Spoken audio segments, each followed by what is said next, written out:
down and do further analysis. Fortunately, SQL also has the ability to group the data set and then perform a sum for each group.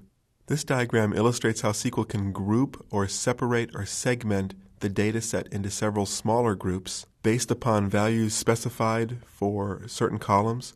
Then the summing operation happens for each individual group, and one row is returned from each group, and then that's placed into a final data set. Let me show you how this happens in code. So we're still looking at the raw data table. There's the from clause. Then the group by clause will happen.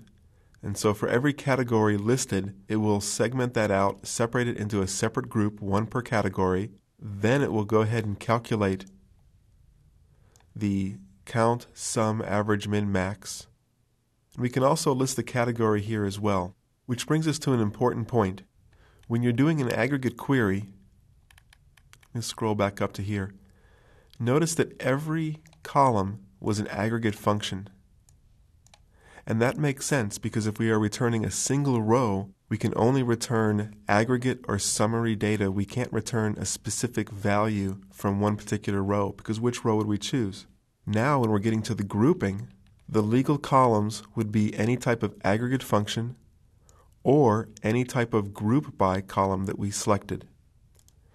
So let's run this query so you can see the result, and open up the result pane slightly.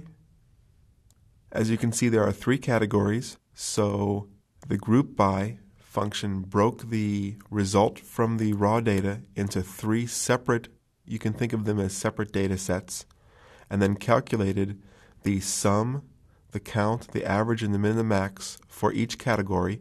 And then we returned that category name along with the results. And just to demonstrate that the group by actually does occur after the where clause, so this query takes all the data from raw data, filters the rows to only those of the year 2006, then segments them into different categories, just like the last query, but this time you'll see the where clause pulls back less data because we're filtering it to year 2006. It's also possible to segment or to group by multiple columns. So in this example, we're pulling out the year of the sales date, and then we're also pulling out, using the date part function, the quarter of the sales date. Because we're grouping by two columns, we're also reporting both of those columns in the columns returned, giving the first an alias of year and then an alias of quarter, and then it's the same aggregate functions. Because relational databases segment the data into several different normalized tables, typically we can't get descriptive information from the exact same data that we're grouping by. We want to pull out better descriptions because every column we return must be one of the group by columns or an aggregate function. That presents a problem, and there are a couple of ways of solving that problem. Let me open this up and give us some more room. Just to demonstrate that problem, region is not an aggregate function, and it is not part of a group by, so we can't include that. And just to set up a solution here, I'm going to create a table called raw category, insert a few values there,